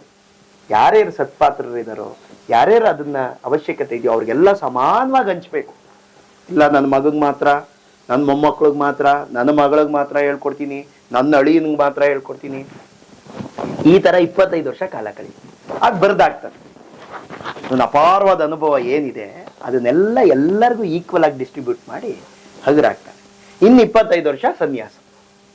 ಅವಾಗ ನಿಮ್ಮ ತಪಸ್ವಿ ಜೀವ ಈ ತರ. ಈಗ ನೀವಿಬ್ರು ಈ ಯಾತ್ರೆ ಹೊರಡ್ತೀರಿ, ಜೀವನ ಮಾಡ್ತಿದ್ದೀರಿ, ಆಮೇಲೆ ಇದಕ್ಕೆಲ್ಲ ನೀವು ನಿಮ್ಮ ಯಂಗ್ ವಯಸ್ಸಲ್ಲಿ ದುಡಿದು ಇಟ್ಕೊಂಡಿದ್ದು ಕಾರಣ? ಎಸ್, ನಾನು ನನ್ನ 24-25 ಇನ್ನೂ ಮುಂಚೆಯಿಂದನೂ ದುಡಿತಾ ಇದೀನಿ, ಬಟ್ ಸೇವಿಂಗ್ ಇರಲಿಲ್ಲ ನಂದು. ಆಕ್ಚುಲಿ ನನ್ನ ಸೇವಿಂಗ್ ಅಂತ ಶುರುವಾದದ್ದು ನನ್ನ 26-27ನೇ ವಯಸ್ಸಿಂದ. ಜನವರಿ 16, 2018ಕ್ಕೆ ನಾನು ವೃತ್ತಿಯಿಂದ ಇಚ್ಛಾ ನಿವೃತ್ತಿ ತಗೊಂಡು, ಸ್ವಯಂ ಪ್ರೇರಣೆಯಿಂದ ರಾಜೀನಾಮೆ. ನಾನು ಕಾರ್ಪೊರೇಟ್ ಟೀಮ್ ಲೀಡರ್ ಆಗಿದ್ದೆ ಬೆಂಗಳೂರಲ್ಲಿ, 13 ವರ್ಷ ನೌಕರಿ. ಯಾಕಂದ್ರೆ ಮನಿ ಫ್ಲೋ ಚೆನ್ನಾಗಿದೆ, ನಾ ಹೇಳ್ದಂಗೆ ನನಗೊಂದು ಸ್ಯಾಲ್ರಿ, ಇನ್ಸೆಂಟಿವ್ಸ್ ಎಲ್ಲ ಸೇರಿ ತಿಂಗಳಿಗೆ ಒಂದು 50,000 ರಿಂದ 60,000 ತನಕ ನನ್ನ ಸಂಪಾದನೆ ಇತ್ತು. ನಾನು ಬ್ರಹ್ಮಚಾರಿ ಆಗಿರೋದ್ರಿಂದ ನನಗೆ ಏನು ಬೇರೆ ಯಾವುದೇ ಒಂದು ಇದಿಲ್ಲದೆ ಇರೋದ್ರಿಂದ, ಸೊ ನಾನೆಲ್ಲ ಪ್ರತಿ ತಿಂಗಳು ನನ್ನ ದುಡ್ಡನ್ನೆಲ್ಲ ನನ್ನ ಏನಿದೆ ಮಿನಿಮಮ್ ರಿಕ್ವೈರ್ಮೆಂಟ್ಸ್ ಅಲ್ಲಿ ಜೀವನ ಮಾಡಿ, PG ಬಾಡಿಗೆ, ಸ್ವಲ್ಪ ಉಣ್ಣೋದು ತಿನ್ನೋದು, ಅಥವಾ ಒಂದು ಓಡಾಟದ ಖರ್ಚುಗಳು, ಇಷ್ಟು ಬಿಟ್ಬಿಟ್ಟು ಇನ್ ಮಿಕ್ಕದನ್ನೆಲ್ಲ ಸೇವ್ ಮಾಡ್ತಾ ಬಂದೆ. 10 ವರ್ಷ ನನಗೆ ಫಸ್ಟ್ 3 ವರ್ಷ ಸ್ವಲ್ಪ ಸ್ಟ್ರಗಲಿಂಗ್ ಇತ್ತು, ಆಮೇಲೆ 10 ವರ್ಷ ಲಕ್ಷ್ಮಿ ನನ್ನ ಕೈ ಹಿಡಿದ್ಲು. ಈಗ ಆರಾಮವಾಗಿ ಅದನ್ನೆಲ್ಲ ನಮ್ಮ ತಾಯಿ ಹೆಸರಲ್ಲಿ ಇಟ್ಟೀನಿ, ಸೀನಿಯರ್ ಸಿಟಿಸನ್ ಅಕೌಂಟ್ ಅಲ್ಲಿ. ಆರಾಮಾಗಿ ನಮ್ಗೆ ಸರಳವಾಗಿ ಬದುಕಕ್ಕೆ ಎಷ್ಟು ದುಡ್ಡು ಬೇಕೋ ಅಷ್ಟು ಬಡ್ಡಿ ಬರುತ್ತೆ. ಈಗ ಇನ್ನು ಮುಂದಿನ ಜೀವನ ನನ್ನ ಅಭಿರುಚಿ ಜೀವನ. ನಾನು ಏನೇನು ಈಗ ನನ್ನ ಈ ಜೀವನದಲ್ಲಿ ಬಂದೀನಿ ಅಂತದವ್ರಿಗೆ ಎಷ್ಟೊಂದು ಕಳ್ಕೊಂಡಿರ್ತೀನಿ, ನಾನು ನನ್ನ ಡಿಪೆಂಡೆಂಟ್ಸು ಎಷ್ಟೊಂದು ಕಳ್ಕೊಂಡಿರ್ತಾರೆ. ಅವ್ರಿಗೆಲ್ಲ ಜೀವನ ಯಾವಾಗ ಕೊಡೋದು? ಸಾಯೋವರೆಗೂ ದುಡ್ಕೊಂಡೇ ಇರೋದಾ? ಸಾಯೋವರೆಗೂ ಇಂಡಸ್ಟ್ರಿ ರನ್ ಮಾಡ್ಕೊಂಡೇ ಇರೋದಾ? ನಮ್ಮ ಏಕಾಂತ, ಸ್ವಲ್ಪ ಅಂತರ್ಮುಖತೆ, ನಾನು ಏನ್ ಬೇಕು, ಏನ್ ಕಳ್ಕೊಂಡೀನಿ, ಸೆಲ್ಫ್ ಕ್ವಶನ್ಗಳು, ಇಂಟ್ರಾಸ್ಪೆಕ್ಷನ್ಗಳು, ಇದೆಲ್ಲ ಆಗಿ ನಮ್ಮ ಅಭಿರುಚಿ ಸುಪ್ತ ಮನಸ್ಸನ್ನ ಕೆದಕೊಂಡು ನೋಡಿದಾಗ ಅಲ್ಲಿ ಏನೋ ಒಂದಷ್ಟು ಆಸೆಗಳು ಅಥವಾ ನಾವು ಮಾಡ್ಬೇಕಾದ ಕರ್ತವ್ಯಗಳಿರುತ್ತೆ. ಅದನ್ನೆಲ್ಲ ಈಗ ಕಾಮ ಕೂತ್ಕೊಂಡು, ಯಾವತ್ತು ಕಾಮಕಾಂಚನದಿಂದ ನೀವು ದೂರ ಆದ್ರೆ ಮನ್ಸು ಕಾಮ ಆಗೋದು. ಈಗ ಒಂದು ನೀರಿರುತ್ತೆ, ನೀರಿಗೆ ಒಂದು ಕಲ್ಲು ಹಾಕಿದ್ರೆ ತರಂಗಗಳಿರುತ್ತೆ. ಆ ತರಂಗಗಳಿದ್ದಾಗ ನಿಮ್ಮ ಮುಖನೂ ಚೆನ್ನಾಗಿ ನೋಡ್ಕೊಳಕ್ಕಾಗಲ್ಲ, ಬೇರೆಯವ್ರ ಮುಖನೂ ಚೆನ್ನಾಗಿ ನೋಡಕ್ಕಾಗಲ್ಲ. ಆ ತರಂಗಗಳು ಶಾಂತವಾಗಿ ನೀರು ತಿಳಿಯೇ ಆದಾಗ ನಿಮ್ಮ ಮುಖನೂ ನೀವು ಚೆನ್ನಾಗಿ ನೋಡ್ಕೋಬಹುದು, ಬೇರೆಯವ್ರ ಮುಖನೂ ಚೆನ್ನಾಗಿ ನೋಡ್ಕೋಬಹುದು. ಈ ಸ್ಥಿತಿಗೆ ಬಂದು ನಮ್ಮ ಅಭಿರುಚಿ ಜೀವನ ಈಗ. ಅದಕ್ಕೆ ಏನು ಅಂದ್ರೆ, ಯಾಕೆಂದ್ರೆ ಭಾರತೀಯ ಪದ್ಧತಿಯಲ್ಲಿ ಸರಳವಾಗಿ ಬದುಕೋಕೆ ಒಂದಷ್ಟು ದುಡ್ಡು ಇದ್ರೆ ಏನಾಗುತ್ತೆ, ನಮ್ಗೆ ಒಂದು ಕಾನ್ಫಿಡೆನ್ಸ್ ಕೊಡುತ್ತೆ. ಈಗ ನಿಮ್ಮ ಅಕೌಂಟಲ್ಲಿ 5,000 ಇದೆಯಪ್ಪ, ಕಾನ್ಫಿಡೆನ್ಸ್ ಯಾವ ತರ ಇರುತ್ತೆ? ಒಂದು 50 ಲಕ್ಷ ಇರುತ್ತೆ, ಕಾನ್ಫಿಡೆನ್ಸ್ ಯಾವ ತರ ಇರುತ್ತೆ? 5,000 ಇದ್ರೆ ಅಯ್ಯೋ ಬಾಗ್ಲು ಮುಂದಕ್ಕೆ ಬಿಟ್ಬಿಟ್ಟು ಏನೋ ಅಂಬ್ಲಿನೋ ಗಂಜಿನೋ ನೀರೋ ಕುಡ್ಕೊಂಡಿರೋಣಪ್ಪ ಅಂತ ಅನ್ಸುತ್ತೆ. ಅದೇ ಒಂದು 50 ಲಕ್ಷ ಇದ್ರೆ ಏನ್ ಬೇಕಾದ್ರೂ ಮಾಡೋಣ, ಕಾನ್ಫಿಡೆನ್ಸ್ ಬೂಸ್ಟ್ ಆಗುತ್ತೆ. ಇನ್ನು ಹಣನೇ ಸರ್ವಸ್ವ ಅಂತ ಹೇಳ್ತಿಲ್ಲ, ಹಣ ಇದ್ರೆ ಒಂದು ಕಂಫರ್ಟಬಲ್ ಆದ ಲೈಫ್ ಲೀಡ್ ಮಾಡ್ಬೋದು. ಈಗ ನಮ್ಮ ಅಮ್ಮಂಗೆ ಪಾತ್ರೆ ತೊಳೆದು ಕೈಯಲ್ಲಿ ತೊಳಿಬೇಕು, ಅದಕ್ಕೆ ಏನೋ ಒಂದು ಮಿಷಿನ್ ಇರುತ್ತೆ, ಅದನ್ನ ಬಟ್ಟೆ ಕೈಯಲ್ಲಿ ಹೋಗಿಬೇಕು, ಕುಕ್ಕೋದು ಕೂಸೋದು ವಯಸ್ಸಾಗಿದೆ, ಒಂದು ವಾಷಿಂಗ್ ಮಿಷಿನ್ ತಂದು ಕೊಡ್ಬೋದಾ? ಅಥವಾ ಮನೆ ಒರೆಸ್ತೀವಿ ಗುಡಿಸ್ತೀವಿ, ಮಂಡಿ ಬಗ್ಗಿ ಅದನ್ನ ಬಟ್ಟೆಯಲ್ಲಿ ಇದೆಲ್ಲ ಮಾಡೋಕ್ಕಿಂತ ಒಂದು ನಿಂತ್ಕೊಂಡು ಓಡಿಸೋದು ತಂದು ಕೊಟ್ಬಿಡ್ಬೋದಾ? ಅಥವಾ ವರ್ಲ್ಡ್ ಕಲ್ಲಲ್ಲಿ ರುಬ್ತಾ ಇರ್ತೀವಿ ಮಾಡ್ತೀವಿ, ಗ್ರೈಂಡರ್ ಒಂದು ಮಿಕ್ಸಿ ತಂದು ಕೊಡ್ಬೋದಾ? ಹಣ ಇದ್ದಾಗ ಸ್ವಲ್ಪ ಕಂಫರ್ಟಬಲ್ ಆಗಿ ಒಂದು ಏಜ್ ಆದ್ಮೇಲೆ ಯಾವತ್ತು ಸ್ಟ್ರಂಗ್ಲಿಂಗ್ ಅನ್ನೋದು ಬೇಕೇ ಬೇಕು. ಚಿಕ್ಕದ್ರಿಂದನೂ ನಾವು ಇದನ್ನ ಅಭ್ಯಾಸ ಮಾಡ್ಕೊಂಡ್ಬಿಟ್ರು ಕಷ್ಟ. ಯಾವತ್ತು ಹೋರಾಟ ಅನ್ನೋದು ಯಶಸ್ಸನ್ ಗುಟ್ಟು. ಹೋರಾಟ ಇಲ್ಲದೆ ಯಾವ ಮನುಷ್ಯನೂ ಇವತ್ತು ದೊಡ್ಡವನಾಗಿಲ್ಲ. ಯಾರಿಗ್ ಜೀವನ ಗುಲಾಬಿ ಹೂವಿನ ಹಾಸಿಗೆ ಆಗಿದೆ ಹೇಳಿ? ಯಾವತ್ತು ಕಲ್ಲು ಮುಳ್ಳುಗಳ ದಾರಿಲೇ ನಾವು ನಡ್ಕೊಂಡು ಹೋಗಿ ಎಲ್ಲ ಅಷ್ಟ ಕಷ್ಟಗಳನ್ನ ಅನುಭವಿಸೇ ನಾವು ಅದೇ ಯಶಸ್ಸನ್ ಗುಟ್ಟು. ಇಲ್ಲ ಅಂದ್ರೆ ಬಾಡಿಗೆ ಚಿಕ್ಕದ್ರಿಂದ ಪ್ಯಾಂಪರ್ ಮಾಡೋದು ಕಲಿಸ್ಬಿಟ್ರೆ ಇವತ್ತು ಅದೇ ಆಗೋದು. ಈಗ ನಮ್ಮ ಅಮ್ಮನ ಎಲ್ಲ ಕೇಳ್ತಾರೆ, ಇಷ್ಟು ದೂರ ಅಮ್ಮ ಅದ್ ಹೆಂಗ್ ಹೋದ್ರಿ, 83,000 ಕಿಲೋಮೀಟರ್ ಆ ಸ್ಕೂಟ್ರಲ್ಲಿ ಸಸ್ಪೆನ್ಷನ್ ಇಲ್ಲದೆ ಹೆಂಗೆ ಅಂದ್ರೆ, ಅವರು ಚಿಕ್ಕದ್ರಿಂದ ಯಾವುದೇ ಸುಖದ ಸಾಧನೆಗಳಿಗೆ ಅಡ್ಜಸ್ಟ್ ಆದವರಲ್ಲ, ಎಲ್ಲ ಬೈ ಮ್ಯಾನ್ಯುಯಲಿ ಮಾಡ್ತಿದ್ರು. ನಮಗೂ ಅಷ್ಟೇ, ನಮ್ಮಲ್ಲಿರೋ ಹಿರಿಯರೆಲ್ಲ ಈ ಹಾರ್ಡ್ ಸಂಸ್ಕಾರಗಳು ಕೊಟ್ಟೆ ನಮ್ಮನ್ನು ಗಟ್ಟಿ ಮಾಡಿರೋದು. ಈ ಹೊರಗಡೆ ಕೆಲಸಕ್ಕೂ ಕಾರ್ಪೊರೇಟ್ ಲೆವೆಲ್ ಅಲ್ಲಿ ಕೆಲಸ ಮಾಡ್ತೀನಿ ವಿಚಲಿತಗೊಳಿಸ್ಲಿಲ್ವಾ ಅಲ್ಲಿ? ಇಲ್ಲ, ಯಾಕೆಂದ್ರೆ ನಾವು ಚಿಕ್ಕದ್ರಿಂದನೂ ಮನ್ಲಿ ಆಧ್ಯಾತ್ಮಿಕತೆಯನ್ನು ಬೋಧನೆ ಮಾಡಿದ್ರಲ್ಲ. ಯಾವ್ದು ಶಾಶ್ವತವಾದ್ದು, ಯಾವ್ದು ಅಶಾಶ್ವತವಾದ್ದು, ಯಾವ್ದು ಟೆಂಪ್ರವರಿ, ಯಾವ್ದು ಪರ್ಮನೆಂಟು, ಈ ವಿವೇಕ ಇತ್ತಲ್ಲ ನಮ್ಗೆ, ಈ ಡಿಸ್ಟಿಂಗ್ವಿಶ್ ಮಾಡೋ ವಿವೇಕ ಇತ್ತಲ್ಲ. ಅದ್ ಏನೇ ಅಬ್ಬರ ಪಾರ್ಟಿಗಳು, ನಿತ್ಯದ ಪಾರ್ಟಿಗಳು, ಟಾರ್ಗೆಟ್ಗಳು, ಸ್ವಾರ್ಥದ ಅನ್ನಗಳು ಎಲ್ಲ ತಿನ್ನಿಸ್ತಾರೆ, ಎಲ್ಲ ಮಾಡ್ತಾರೆ, ಇನ್ಸೆಂಟಿವ್ ಎಲ್ಲ ಕೊಡ್ತಾರೆ. ಬಟ್ ಆದ್ರೆ ನಾನು ಈ ಭಾವನೆ ಇದ್ದುದ್ರಿಂದ ನನಗೆ ಸರಳವಾಗಿ ಬದುಕಕ್ಕೆ ಎಷ್ಟು ದುಡ್ಡು ಬೇಕೋ ಅಷ್ಟು ದುಡ್ಡುಗೋಸ್ಕರ ನಾನು ಕೆಲಸ ಮಾಡೋದು. ಯಾಕೆಂದ್ರೆ ಈಗ ನನ್ನ ಉದರ ಪೋಷಣೆ ಆಗಬೇಕು, ಮತ್ತೆ ನನ್ನ ನಂಬುದವ್ರಿಗೆ ನಾನು ಒಂದಷ್ಟು ಲೈಫ್ ಕೊಡ್ಬೇಕಲ್ವಾ, ಅದಕ್ಕೋಸ್ಕರ ಕಷ್ಟಪಟ್ಟು ಸಂಪಾದನೆ ಮಾಡಕ್ ಹೋದದ್ದು. ಇಲ್ಲ ಅಂದ್ರೆ ಕೋಟ್ಯಾಂತರ ರೂಪಾಯಿ ಇಟ್ಕೊಂಡು ಏನ್ ಮಾಡಕ್ಕಾಗುತ್ತೆ? ದುಡ್ಡನ್ನು ತಿನ್ನಕ್ಕಾಗತ್ತಾ? ಈಗ ನಾನು ಬ್ರಹ್ಮಚರ್ಯ ಜೀವನ, ನನಗೆ ಮುಂದದ್ದು ಯಾವುದು ಏನೂ ಇಲ್ಲ, ಯಾವ್ದು ಖರ್ಚುಗಳೆಲ್ಲ ನಮ್ಮ ಆಸೆಗಳೆಲ್ಲ ಮಿತಿಲಿದೆ. ದುಡ್ಡಿನಿಂದ ಯಾಕೆ ಹೋಗ್ಲಿ? ಒಂದು ಎಷ್ಟು ಬೇಕೋ ಅಷ್ಟು ಮಾತ್ರ ದುಡ್ಕೊಂಡು ನಾನು ಹೊರಗೆ ಬಂದಿರೋದ್ರಿಂದ ಬೇರೆಯವ್ರಿಗೂ ಇನ್ನೊಬ್ಬ ಯುವಕಂಗೆ ಅವಕಾಶ ಆಯ್ತು. ಇವತ್ತೇನು ಬೆಂಗಳೂರಲ್ಲೆಲ್ಲ ಲೈಫ್ ಯಾವ ತರ ಅಂತಂದ್ರೆ, ಮಹಾನ್ ನಗರಗಳೆಲ್ಲ 60 ವರ್ಷ ರಿಟೈರ್ಡ್ ಆದ್ಮೇಲೆ ಮನೇಲಿ ಸುಮ್ಮನೆ ಕೂತ್ಕೊಳಕ್ ಆಗಲ್ವಂತೆ. ಏಕಾಂತ ಅಭ್ಯಾಸ ಮಾಡಿರಲ್ಲ ಅವ್ರಿಗೆ. ಅಯ್ಯೋ ಶಿವರಿಂಗ್ ಬಂದ್ಬಿಡುತ್ತೆ, ಏನಾದ್ರು ಒಂದು ಕೆಲ್ಸಕ್ಕೆ ಹೋಯ್ತಾ ಇರ್ಬೇಕು, ಸಾಯೋವರೆಗೂ ಕೆಲಸ. ಯಾವಾಗ ರಿಯಲೈಸೇಷನ್ಗಳಾಗೋದು? ಯಾವಾಗ ರಿಯಲೈಸೇಷನ್ ಆಗೋಕ್ಕೆ ಏಕಾಂತ ಬೇಕು, ಅಂತರ್ಮುಖತೆ ಬೇಕು, ಆಧ್ಯಾತ್ಮ ಇವೆಲ್ಲ ಅವಾಗೆಲ್ಲ ಒಳಕ್ ಹೋಗೋದೇ ಅವಾಗ. ಏಕಾಂತದಲ್ಲಿ ಕೂತ್ಕೊಂಡು ಚಿಂತನೆ ಮಾಡಿ, ಮನೋಸಂಕಲ್ಪಗಳನ್ನ ಮಾಡಿ, ದೃಢ ಸಂಕಲ್ಪಗಳನ್ನ ಮಾಡಿ, ತನ್ನ ಮೂಲಕ ಹೃದಯಕ್ಕೆ, ಮೈಂಡ್ಗೆ ಆ ವಿಚಾರಗಳನ್ನ ತಿಳ್ಕೊಂಡು ಈ ವಯಸ್ಸಿಗೆ ನಾವು ಯಾವ ತೂಕದಿಂದಿದ್ದು ಸಮಾಜಕ್ಕೆ ಯಾವ ತರ, ಅದೆಲ್ಲ ಬರೋದೇ ಏಕಾಂತ. ಅದ್ರಲ್ಲೆಲ್ಲ 60 ವರ್ಷ ರಿಟೈರ್ಡ್ ಆಗುತ್ತೆ, ಆಲ್ರೆಡಿ ಇನ್ನೊಂದು ಕೆಲಸ ಗೊತ್ತು ಮಾಡ್ಕೊಂಡಿರ್ತಾರೆ. ಅಲ್ಲ ಫೈನ್ ಮಾಡಿ, ಇದ್ರಿಂದ ಪ್ರಯೋಜನ ಏನು? ಏನಾಗಿದೆ, ನಾವು ನೋಡೋ ಪ್ರಪಂಚ ಬೇರೆ, ನೀವು ನೋಡ್ತಾ ಇರೋ ಪ್ರಪಂಚ ಬೇರೆ. ನಮಗೆ ಕಾಂಪಿಟೇಟರ್ ಕಾಣಿಸ್ತಾರೆ, ನಮ್ಗೆ ಅವ್ರ ಆಸ್ತಿ ಕಾಣಿಸುತ್ತೆ, ಎದುರು ಮನೆ ಒಂದು ಕಾರ್ ಕಾಣಿಸುತ್ತೆ, ಅವರು ಆ ಎಮ್ಮನ್ ಕೊಳ್ಳಾಗ ಹಾಕೊಂಡಿರೋ ಬಂಗಾರ ಕಾಣಿಸುತ್ತೆ. ಹೌದು, ನಾವು ಏನನ್ನ ನೋಡ್ತೀವಿ ಅದರಿಂದ ಓಡ್ತಾ ಇರ್ತೀವಿ. ಸತ್ಯ.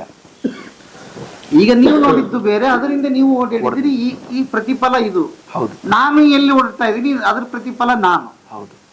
ಹೇಗೆ ಅದನ್ನ ಅಲ್ಲಿಂದ ಡಿಟ್ಯಾಚ್ಮೆಂಟ್ ಮಾಡ್ಕೊಂಡು ಬರೋದು ಹೇಗೆ ಅಂದ್ರೆ ಚಿಕ್ಕದ್ರಿಂದನೇ ಸ್ಕೂಲು ಕಾಲೇಜುಗಳು ಪಠ್ಯ ಪುಸ್ತಕಗಳಲ್ಲಿ ಸೇರಿಸ್ಬೇಕು. ಉತ್ತಮವಾದ ಉದಾತ್ತ ವಿಚಾರಧಾರೆಗಳನ್ನೆಲ್ಲ. ಒಬ್ಬ ಮನುಷ್ಯ ನೋಡಿ, ಈ ಮಣ್ಣಲ್ಲಿ ಹುಟ್ಟೋದೇ ಒಂದು ನಮ್ಮ ಅದೃಷ್ಟ. ಭಾರತ ಅಂದ್ರೆ ಇದು ಪುಣ್ಯ ಭೂಮಿ, ಎಂತ ಪುನೀತವಾದ ನಾಡು. ಇಲ್ಲಿರೋ ವಿಚಾರಗಳಿಗೆ ಏನು ಕೊರತೆ ಇದೆ ಇಲ್ಲಿ? ನಾವು ತಿರುಗಿ ನೋಡ್ತಾ ಇಲ್ಲ, ಅದನ್ನೆಲ್ಲ ಸ್ವಲ್ಪ ತಿರುಗಿ ನೋಡ್ಬೇಕು. ಪ್ರಭುತ್ವಗಳು, ಸರ್ಕಾರಗಳು ಇದನ್ನೆಲ್ಲ ಗಮನ ವಹಿಸಿ ಪಠ್ಯ ಪುಸ್ತಕಗಳಲ್ಲಿ ಒಳ್ಳೆ ಈ ಮಣ್ಣಲ್ಲಿ ಹುಟ್ಟದು ಒಬ್ಬೊಬ್ಬ ವ್ಯಕ್ತಿನೂ ಕೂಡ ನಾಳೆ ದಿನ ಅವನು ಮಹಾನತೆ ಸಾಧಿಸ್ಬೇಕು. ಆ ತರದಕ್ಕೆ ಯಾವುದೇ ಕೊರತೆ ಇಲ್ಲ. ಅದನ್ನೆಲ್ಲ ಪಠ್ಯ ಪುಸ್ತಕಗಳು ಸೇರಿಸ್ಬೇಕು, ಗಮನಿಸ್ಬೇಕು. ಈಗ ಹಿರೋಶಿಮಾ ನಾಗಸಾಕಿ ಮೇಲೆ ಬಾಂಬ್ ಹಾಕಿದ್ರು. ಅದು ಬಾಂಬ್ ಹಾಕದ್ 25 ವರ್ಷದಲ್ಲಿ ಮತ್ತೆ ಸೂಪರ್ ಪವರ್ ಆಯ್ತು ಜಪಾನ್. ಹೆಂಗೆ? ಯಾರು ಕಟ್ಟಿದ್ರು? ಅಲ್ಲಿರೋ ಶಿಕ್ಷಕರೆಲ್ಲ ಮನ್ಸು ಮಾಡಿದ್ರು. ಕೋಪ ಕೆಟ್ಟದ್ದು ಅಂತ ಮಕ್ಕಳುಗಳಿಗೆ ಹೇಳ್ಕೊಟ್ರು. ಅದರ ಪರಿಣಾಮವಾಗಿ ಮತ್ತೆ 25 ವರ್ಷದಲ್ಲಿ ಜಪಾನ್ ಸೂಪರ್ ಪವರ್ ಆಯ್ತು. ಯಾವುದೇ ದೊಡ್ಡ ರಾಷ್ಟ್ರಗಳಿಗೆ ಸಡ್ಡೊಡೆಯೋ ಮಟ್ಟಕ್ಕೆ ತನ್ನನ್ನು ತಾನು ಬೆಳೆಸ್ತು. ಹಿಂಗೆ ಎಲ್ಲರೂ ಸಂಕಲ್ಪ ಮಾಡಿ ವಿಚಾರಗಳನ್ನ ಸೇರಿಸಿ ಚಿಕ್ಕ ವಯಸ್ಸಿಂದನೇ ಮಕ್ಕಳಿಗೆ ಈ ಆಲೋಚನೆ ಕೊಡ್ಬೇಕು. ಆಯ್ತಪ್ಪ, ದುಡಿಯೋದು ಬೇಕು, ಎಷ್ಟು ಬೇಕೋ ಅಷ್ಟು ಬೇಕು, ಜೀವನ್ ಪೂರ್ತಿ ದುಡುಕೊಂಡು ಅದರಿಂದನೇ ಓಡ್ಕೊಂಡು ದೊಡ್ಡವರೆಲ್ಲ ಏನ್ ಮಾಡ್ತಿದೀವಿ ನಾವೆಲ್ಲ? ಸೆಲೆಬ್ರಿಟಿಗಳು, ಸ್ಟಾರ್ಗಳು, ಸಮಾಜದ ಆಯ್ಕಟ್ಟಿನ ಜಾಗದಲ್ಲಿರೋರು, ಹಿರಿಯರು ಎಲ್ಲ ಏನ್ ಮಾಡ್ತಿದೀವಿ? ನಮ್ಮನ್ನ ನಾವೇ ಪ್ರಶ್ನೆ ಮಾಡ್ಕೋಬೇಕು. ನಾವೆಲ್ಲ ಸಮಾಜಕ್ಕೆ ಜಾಗೃತಿ ಮೂಡಿಸ್ಬೇಕು, ಅವ್ರನ್ನ ಎಚ್ಚರವಾಗಿರುವಂತೆ ನೋಡ್ಕೋಬೇಕು. ಮನುಷ್ಯ ಎಚ್ಚರ ತಪ್ಪಿದ್ರೆ ಟೋಪಿ ರೆಡಿ ಇರುತ್ತೆ. ಇದೆಲ್ಲ ಈ ಏನು ಕ್ರೀಮ್ ಆಫ್ ದ ಲೇಯರ್ ಏನಿದೆ ಸಮಾಜದ ಮೇಲ್ವರ್ಗಗಳು, ಈ ಕ್ರೀಮಿ ಬುದ್ಧಿವಂತರುಗಳು, ಬುದ್ಧಿಜೀವಿಗಳು, ನಮ್ಮಂತವ್ರ ಕೆಲಸ. ಯಾಕೆಂದ್ರೆ ಅಟ್ಲೀಸ್ಟ್ ಯಾರು ಅಂತವ್ರು ಹೇಳಿದ್ರೆ ಒಂದ್ 10 ಜನ ಫಾಲೋ ಮಾಡೋರು ಇರ್ತಾರೆ. ಹಾಗಾಗಿ ಇವ್ರ ಕೆಲಸ, ಇವರು ಸಮಾಜನ ಎಚ್ಚರ ತಪ್ಪದಂಗೆ ಇದನ್ನೆಲ್ಲ ಚಿಕ್ಕ ವಯಸ್ಸಿಂದನೇ ಬೋಧನೆ ಮಾಡ್ಬೇಕು. ಕಾನ್ಫರೆನ್ಸ್ಗಳಾಗ್ಬೇಕು, ಸತ್ಸಂಗಗಳಾಗ್ಬೇಕು, ವಾಕ್ಯಾರ್ಥ ಸಭೆಗಳಾಗ್ಬೇಕು, ಅವ್ರನ್ನೆಲ್ಲ ಇನ್ವಾಲ್ವ್ ಮಾಡ್ಕೋಬೇಕು. ಅಮ್ಮನ್ ಕರ್ಕೊಂಡು ನೀವು ಪ್ರಪಂಚ ಅದಕ್ಕೆ ಏನ್ ಹೇಳ್ಬೇಕು? ಮಾತೃ ಸೇವಾ ಸಂಕಲ್ಪ ಯಾತ್ರೆ. ಮಾತೃ ಸೇವಾ ಸಂಕಲ್ಪ ಯಾತ್ರೆ, ತಾಯಿ ಆಸೆನ್ ಪೂರೈಸೋದಕ್ಕಾಗಿ ಮಾಡಿರುವಂತ ಯಾತ್ರೆ. ಈಗ ಇನ್ನು ಈ ಪ್ರಯಾಣ ಮುಂದುವರಿಯುತ್ತ ಸರ್? ಏನೇ ಸದ್ಯಕ್ಕೆ ಏನು ಅಂದ್ರೆ ನಮ್ಮಮ್ಮ ಏನಾದ್ರು ಆಸೆ ಪಟ್ರೆ ಕರ್ಕೊಂಡು ಹೋಗಕ್ ನಾನ್ ರೆಡಿ ಇದೀನಿ. ಸದ್ಯಕ್ಕೆ ಏನಿಲ್ಲ, ಈಗೆಲ್ಲ ನೋಡಿದೀವಿ ಇಂಡಿಯಾದಲ್ಲಿ, ಇದ್ರಲ್ಲೆಲ್ಲ ಕನ್ಯಾಕುಮಾರಿ ಎಲ್ಲ ಭಾರತ ತುತ್ತ ತುದಿವರೆಗೂ ಎಲ್ಲ ನೋಡಿದೀವಿ. ಸ್ವಲ್ಪ ಪಾಸ್ಪೋರ್ಟ್ ಎಲ್ಲ ರೆಡಿ ಮಾಡಿ ಇಟ್ಕೊಂಡಿದೀನಿ. ಸ್ವಲ್ಪ ಪಾಶ್ಚಿಮಾತ್ಯ ದೇಶ, ಈಗ ಭಾರತ ಎಲ್ಲ ಸುತ್ತ ನೋಡಾಗಿದೆ, ಒಂದೊಂದು ಮೂಲೆ ತಿರುಗಾಗಿದೆ ಎಲ್ಲ. ನೋಡೋಣ, ಎಲ್ಲಾರು ಅವಕಾಶಗಳು ಇನ್ನೊಂದು ಏನಾದ್ರು ಸಿಕ್ಕಿದ್ರೆ ಸ್ವಲ್ಪ ಹೊರ ದೇಶಗಳಿಗೂ ತೋರಿಸ್ಬೇಕು ಅಂತ ಆಸೆ ನನಗೆ. ಟೆಕ್ನಾಲಜಿ ಬೆಳೆದಿರೋದು, ಸೈನ್ಸ್ ಬೆಳೆದಿರೋ ಎಲ್ಲ ದೇಶಗಳು ನೋಡೋಣ ಅಂತ. ನಮ್ಮ ಕಾಂಟೆಂಪ್ರರಿ ವರ್ಲ್ಡ್ ಅಲ್ಲೆಲ್ಲ ನಾವು ಮಾತಾಡ್ತಿದ್ರು, USA, ಅಮೆರಿಕ, ಪಾಶ್ಚಿಮಾತ್ಯ ರಾಷ್ಟ್ರಗಳು, ಕೆನಡಾ, ಹಿಂಗ್ ಮಾತಾಡ್ತೀವಲ್ಲ. ಆಸೆ ಒಂಚೂರು ಸುಮ್ಮನೆ ಇದೆ ಯಾವ್ದೋ ಒಂದು ಮೂಲೆ. ನೋಡೋಣ. ಅಮ್ಮ, ಮಗನ ಬಗ್ಗೆ ಏನ್ ಹೇಳ್ತೀರಿ? ಮಗನ ಬಗ್ಗೆ ಏನ್ ಹೇಳ್ತೀರಿ? ಅದ್ರ ಬಗ್ಗೆ ಅದೇ ಈ ತಂದೆ ತಾಯಿಗಳು ಋಣ ತೀರ್ಸೋದು ಒಂದು ಮುಖ್ಯ ಆದರ್ಶ ಅಲ್ವಾ? ಈ ಆದರ್ಶನ ಅವನು ತಿಳ್ಕೊಂಡು ಅರ್ಥ ಮಾಡ್ಕೊಂಡು ನನ್ನ ಸೇವೆ ಮುಂದಾಗಿದ್ದಾನೆ. ಈ ಧರ್ಮಶಾಸ್ತ್ರದಲ್ಲಿ ಕೂಡ ಒಂದು ಹೇಳಿದೆ, ಏನಂತ, ತಾಯಿಗೆ ವಿಶಿಷ್ಟ ಸ್ಥಾನ ಅಂತ ಅಲ್ವೇ? ತಾಯಿಗೆ ಅದಕ್ಕೆ ಮಾತೃದೇವೋಭವ ಅಂತ ಹೇಳೋದು ಮೊದಲನೇ. ಆ ಮೊದಲನೇ ಸ್ಥಾನಕ್ಕೆ ಇವನು ಪ್ರಿಫರೆನ್ಸ್ ಕೊಟ್ಟ್ಯಾನ. ಅಂದ್ರೆ ಕನ್ನಡದಲ್ಲೇ ಆದ್ಯತೆ ಅದನ್ನ ಕೊಟ್ಬಿಟ್ಟಿದ್ದಾನೆ ನೋಡಿ. ಅದೇ ಎಲ್ಲ ಅಂತಾರೆ, ಇವಾರ ಫಸ್ಟ್ ಪರ್ಸನ್ ಅಂತ. ಅಂದ್ರೆ ತಾಯಿಗೆ ಪ್ರೀತಿ ತೋರ್ಸೋದು, ಅವ್ರನ್ನ ಈ ತರ ಒಂದು ನೋಡ್ಕೊಳ್ಳೋದ್ರಲ್ಲಿ ಇವಾರ ಫಸ್ಟ್ ಪರ್ಸನ್ ಅಂತ. ನೀವೇ ಮೊದಲನೇ ವ್ಯಕ್ತಿ, ನಾವೆಲ್ಲೂ ನೋಡಿಲ್ಲ ಈ ಜನರೇಷನ್. ಅಂದ್ರೆ ಕಲಿಯುಗದಲ್ಲಿ. ಆದ್ರೆ ತ್ರೇತಾಯುಗದಲ್ಲಿ ಇದ್ದ ಯಾರು ಹೇಳಿ, ಶ್ರವಣ ಕುಮಾರ. ಅವನು ಪಾಪ ನೋಡಿ ಅಂದರು ಅವ್ರ ತಾಯಿ ತಂದೆ. ಆ ಹುಡುಗ ಪಾಪ ತಾಯಿ ತಂದೆನ ಬುಟ್ಟಿಲ್ ಕೂರಿಸ್ಕೊಂಡು ತೀರ್ಥಯಾತ್ರೆ ಮಾಡಿಸಿ ಅವ್ರಿಗೊಂದು ಪುಣ್ಯವನ್ನು ತಂದುಕೊಟ್ಟ. ಹಾಗೆ ಅದೇ ದ್ವಾಪರ ಯುಗದಲ್ಲಿ ಹೆಸರೇನು ಕೇಳೇ ಇಲ್ಲ ನಾವು, ಅಲ್ವೇ? ಕೇಳಿಲ್ಲ. ಕೃತ್ಯಯುಗದಲ್ಲಿ ಕೇಳಿಲ್ಲ, ತ್ರೇತಾಯುಗದಲ್ಲಿ ಮಾತ್ರ. ಕಲಿಯುಗದಲ್ಲಿ ಅವನ ಹೆಸರು ಈಗ ಕಲಿಯುಗದಲ್ಲಿ ನೋಡಿ, ಕಲಿಯುಗದ ಶ್ರವಣ ಕುಮಾರ ಅಂತಲೇ ಹೇಳ್ಬಿಡ್ತಾರೆ ಎಲ್ಲರೂ. ಆಧುನಿಕ ಶ್ರವಣ ಕುಮಾರ ಅಂತಾನೆ ಹೇಳ್ತಾರೆ, ಆದ್ರೆ ಬೇಗ ಈಗ ಕಲಿಯುಗದ ಶ್ರವಣ ಕುಮಾರ ಅಂತ ಹೇಳಿ ಅದಕ್ಕೆ you are a first person. ಆದ್ರೆ ನಮಗೂ ಒಂಥರ ಖುಷಿ, ಈ ಜನ ಯಾವಾಗ ನಮ್ಮ ಮಕ್ಕಳ ಅಭಿವೃದ್ಧಿ ಅವ್ರು ಮಾಡೋ ಕಾರ್ಯನ ಹೊಗಳ್ತಾರ ಹಾಡಿ, ಅದನ್ನ ನೋಡಿ ನಾವು ಸಂತೋಷ ಪಡುವಂತ ಸಂಸ್ಕೃತಿಯನ್ನ ನಾವು ಕಲ್ತ್ಕೋಬೇಕು ಅಲ್ವಾ? ಈಗ ನೀವು ಬೇರೆಯವರು ನಮ್ಮ ಮಕ್ಕಳ ಒಂದು ಬುದ್ಧಿವಂತಿಕೆನ ಹೊಗಳಿದಾಗ ನಮಗ್ ಖುಷಿ ಆಗುತ್ತೆ. ಅದನ್ನ ಕಲ್ತ್ಕೋ. ನಾವೇ ಸುಮ್ಮನೆ ಹೊಗಳೋದಲ್ಲ, ನಮ್ಮ ಮಕ್ಕಳಾಗ್ ಮಾಡ್ಬಿಟ್ಟಾರ, ನಮಗ ಈ ತರ ಏನ್ ಅದು ಆತ್ಮಶ್ಲಾಘನೆ ಆಗೋಗುತ್ತೆ.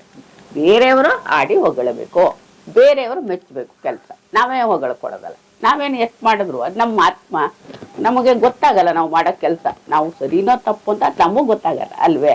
ಎಲ್ಲಾನು ಸರಿ ಅನ್ಕೊಂಡ್ಬಿಟ್ಟಿರ್ತೀವಿ. ಅದು ಬೇರೆಯವ್ರು ವಿಮರ್ಶೆ ಮಾಡಿದಾಗಲೇ ಅದು ಸರಿಯೋ ಇಲ್ವೋ ಅನ್ನೋದು ಗೊತ್ತಾಗುತ್ತೆ. ಹಾಗೆ ಇವನು ಉತ್ತಮವಾದ ಜೀವನ ಆದರ್ಶಗಳನ್ನು ಇಟ್ಕೊಂಡಿಯಾನೆ. ನ್ಯಾಯವಾದ ಮಾರ್ಗದಲ್ಲಿ, ಸನ್ಮಾರ್ಗದಲ್ಲಿ ನಡೆಯುವಂತ ಧರ್ಮ ಮಾರ್ಗ.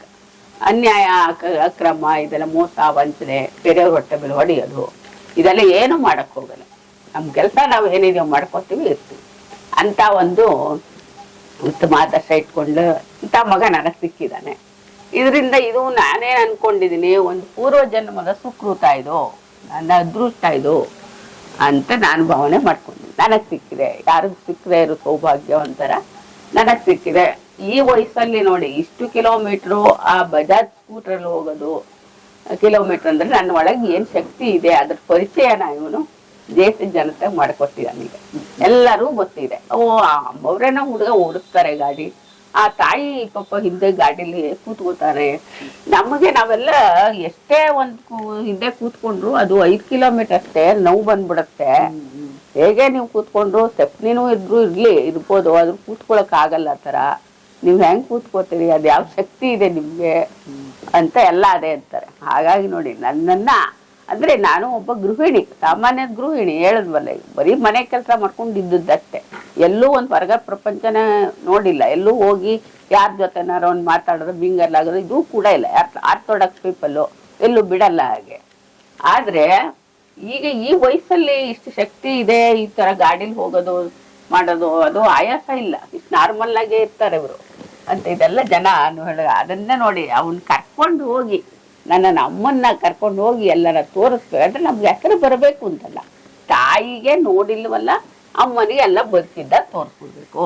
ಆಮೇಲೆ ನಾನೇನು ಮಾಡೋಕ್ಕಾಗಲ್ಲ ಅಲ್ವಾ. ಕೈ ಹಿಸ್ಕದ ಪ್ರಯೋಜನ ನಾವು ಹೋದ್ಮೇಲೆ ಈಗ ನಮ್ಮ ಅವ್ರ ತಂದೆ ಏನೂ ನೋಡಿಲ್ಲ, ಅವರು ಸುಮ್ಮನೆ ಈ ಜಾಯಿಂಟ್ ಫ್ಯಾಮಿಲಿಗೆ ಅರ್ಧ ತಲೆ ಕೊಟ್ಕೊಂಡು ಕೂತಿದ್ದಾಯ್ತು, ಏನು ಪಾಪ ನೋಡ್ಲೇ ಇಲ್ಲ, ಹೊರಟವರು.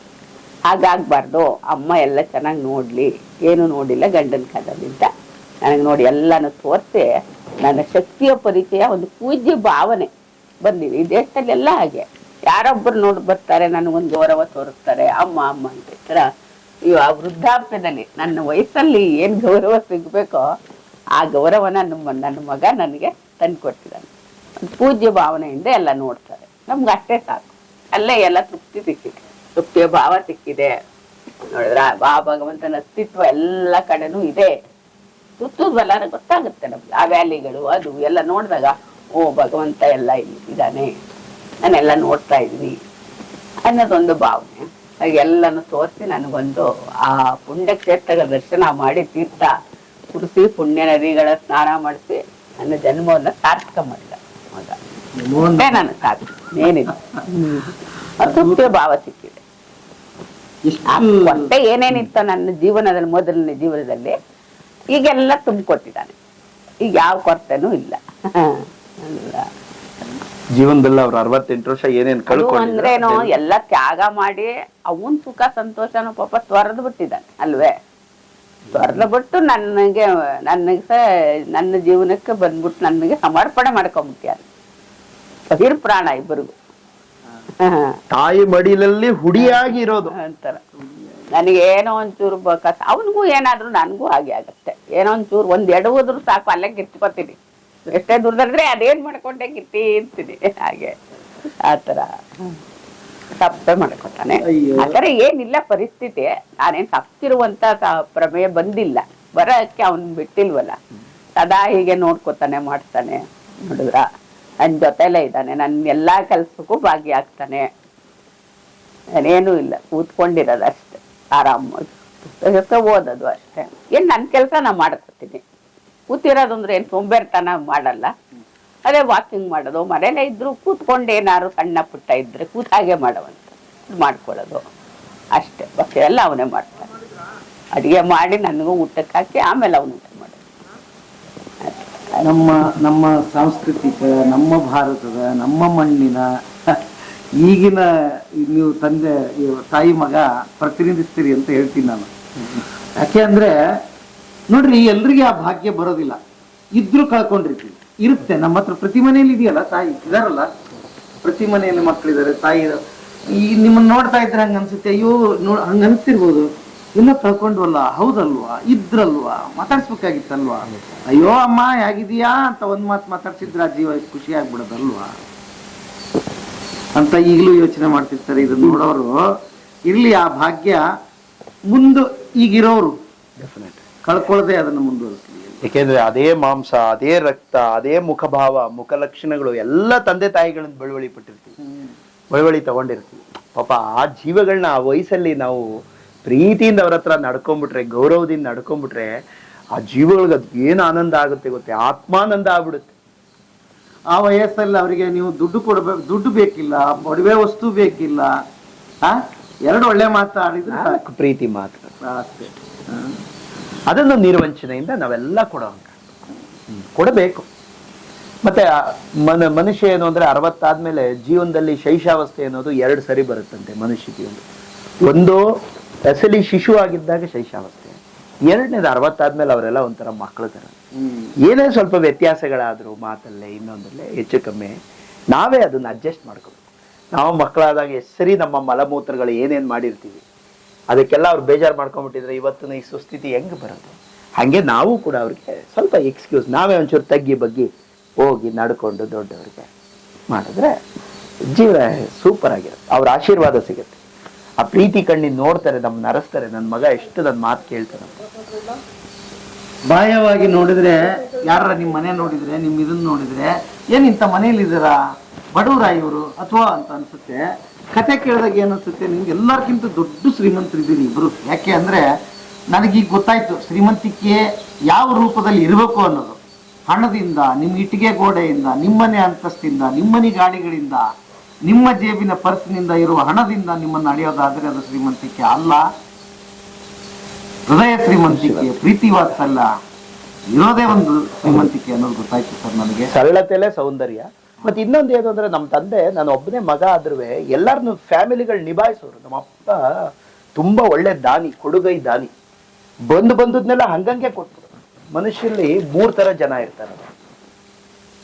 ಸತ್ಪುರುಷರು, ಸಜ್ಜನರು.